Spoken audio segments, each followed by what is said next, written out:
दो बहनों का एक पति। अरे वाह, मेरे जीजू कितने हैंडसम हैं। ये जीजू नहीं, ये तो हस्बैंड मटेरियल है। अरे शिवांगी, किस सोच में पड़ गई। जल्दी इधर आ, तुझे अपने जीजू की जूता चुराई नहीं करनी है। हाँ हाँ माँ, आ रही हूँ। शिवांगी अपने जीजू के पास गई और उसकी जूता चुराई की रस्म करने लगी। जीजू, आपको अगर जूते वापस चाहिए तो पहले मुझे 10,000 रुपए देने होंगे। अरे साली जी, सभी ने इन रस्मों के चक्कर में मेरी जेब ढीली करवा कर रख दी है। आप तो थोड़ा सा रहम करो। नहीं नहीं, मैं कोई रहम नहीं करूंगी। आपसे तो मुझे 10,000 ही चाहिए। शिवांगी, अपने जीजू को थोड़ा सा बख्श दे। नहीं दीदी, मैं इन्हें कभी नहीं बख्शूंगी। मुझे इनसे 10,000 रुपए चाहिए तो बस चाहिए। चलिए, अब आपका भी क्या दिल दुखाना, ले लीजिए। जब से दूल्हा बना हूं मुझ पर सभी ने सितम तो ढाई रखा है। दामाद जी, ये सितम बस आज का है, बाद में तो आपके ही मजे हैं। अनुपमा की बात सुनकर सभी को हंसी आ गई। सभी रस्में शादी के दिन अच्छे से हुई और फिर शिवानी विदा होकर अपने ससुराल में आ गई। ससुराल में भी सभी कुछ अच्छे से हुआ। एक तरफ शिवानी थी जो ससुराल में अपनी शादी की रस्में कर रही थी, तो वहीं दूसरी तरफ शिवांगी थी जो अपने ही जीजा के ख्यालों में गुम थी। हाय, मेरे तो जीजा जी सुपरस्टार जैसे हैं। क्या मुलायम बॉडी, और बाइसेप्स में तो लट्टू हो गई मैं।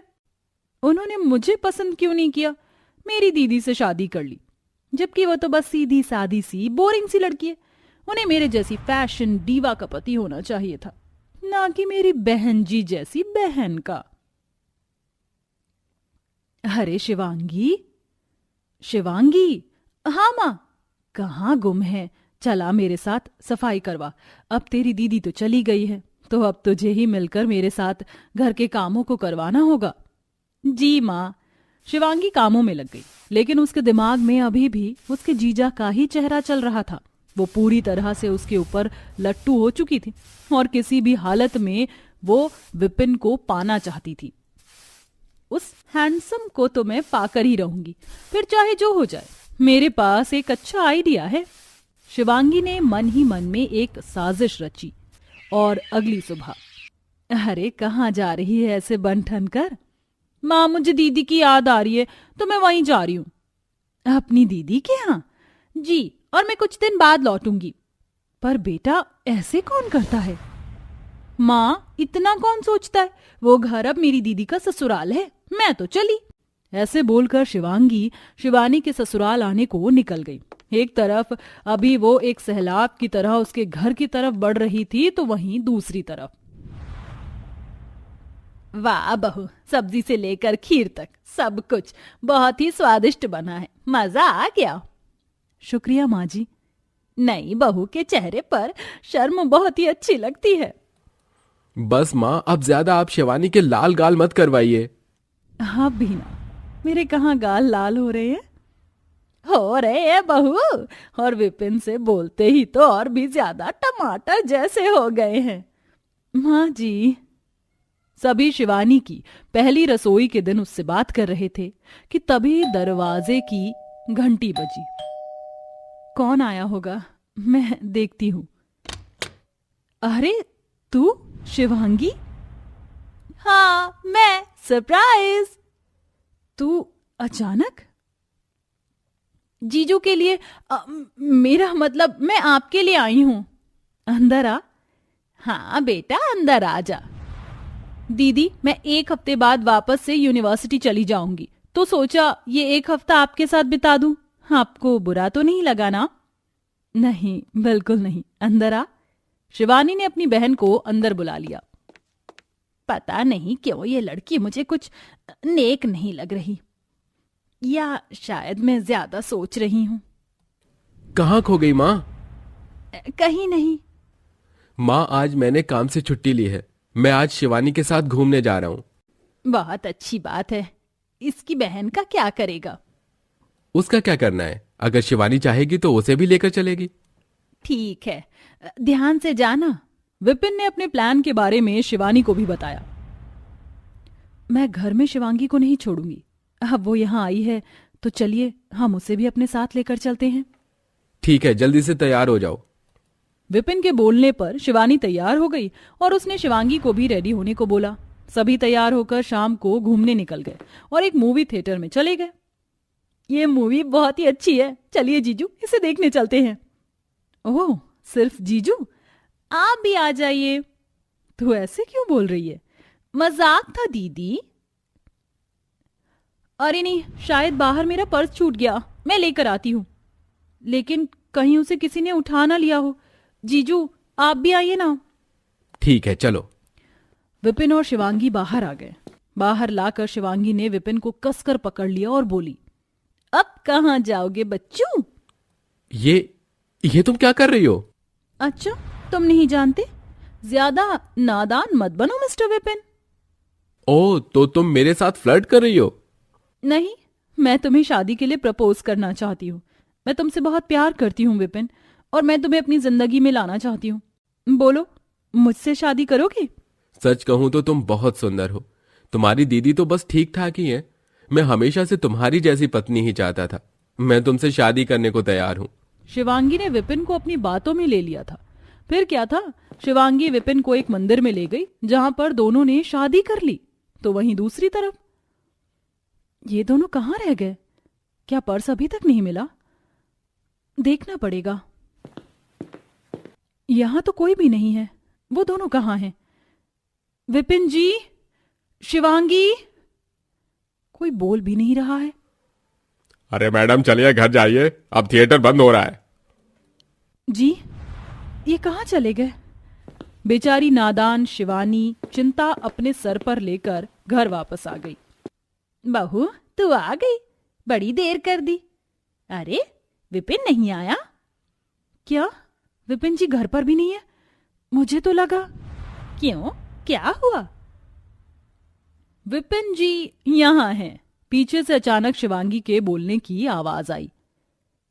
शिवांगी, विपिन जी, आप दोनों?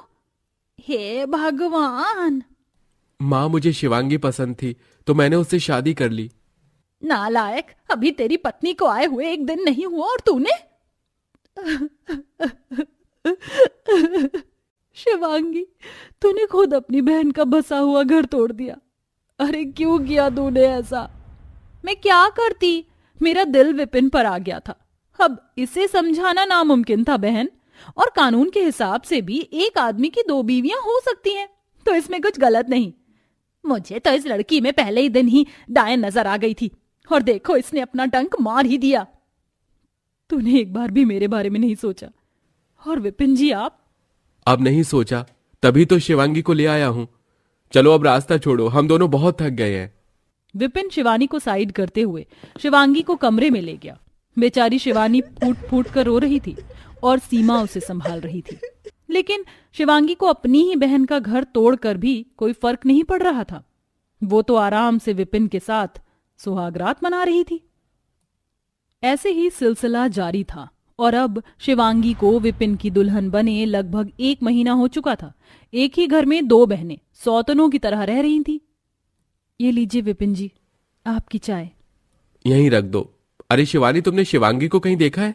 नहीं, मैंने उस विश्वासघाती को नहीं देखा। मेरी पत्नी के बारे में जबान संभाल कर बात करो। ऐसे बोलकर विपिन अपनी सुंदर और चालाक पत्नी शिवांगी के पास कमरे में आया और कमरे में जो उसने सुना उसे सुनकर उसकी आंखें फट गईं। हाँ बेबी, मैं तुम्हारे पास जल्दी ही आ जाऊंगी। वैसे भी अब मैं विपिन से बोर हो चुकी हूँ, तो तुम मेरा इंतजार करो, हम एक साथ गोवा वाले बीच पर चलेंगे। विपिन ने शिवांगी की सारी बातें सुन ली और फिर, किससे बात कर रही हो और क्या बोला? मुझसे बोर हो चुकी हो? बताओ। वो विपिन जी। क्या वो? कौन था फोन पर? ओह, समझ गया, तुम्हारा नया आशिक होगा। विपिन की आवाज सुनकर सभी कमरे के पास ही आ गए। क्या हुआ बेटा, क्यों चिल्ला रहा है? माँ, मैं बहुत गलत था जो उसकी बातों में आकर मैंने अपनी सीधी सी पत्नी को धोखा दिया। छी, अभी जो मैंने सुना है उससे तो मुझे शर्म आ रही है इसे अपनी पत्नी बुलाते हुए। क्या किया इसने? बोलो शिवांगी, क्या हुआ? ये क्या बताएगी? अरे ये लड़की किसी की नहीं हो सकती है। मुझे माफ कर दो शिवानी, मैंने तुम्हारे साथ बहुत गलत किया है, लेकिन अब आगे की जिंदगी मैं सिर्फ तुम्हारे साथ ही बिताना चाहता हूँ। प्लीज मुझे माफ कर दो। विपिन जी। चुप रहो, एक शब्द भी मत बोलना। तो इतनी गिरी हुई होगी ये नहीं सोचा था। अपनी बहन को धोखा देकर मन नहीं भरा कि अब अपने पति से भी धोखा कर दिया। सुनिए तो सही, अब तुम्हारी कोई नहीं सुनेगा। निकल जाओ मेरे घर से। पर बोला ना, निकलो। जा ही रही हूँ, वैसे मुझ पर मरने वाले हजारों हैं तो मुझे फर्क नहीं पड़ता। ऐसे बोलकर शिवांगी घर से जाने लगी। वो अभी जा ही रही थी कि तभी विपिन उससे बोला, डिवोर्स पेपर्स तुम्हारे घर पहुंच जाएंगे, उन पर साइन कर देना। उसके बाद तुम्हारा मेरा कोई रिश्ता नहीं रहेगा।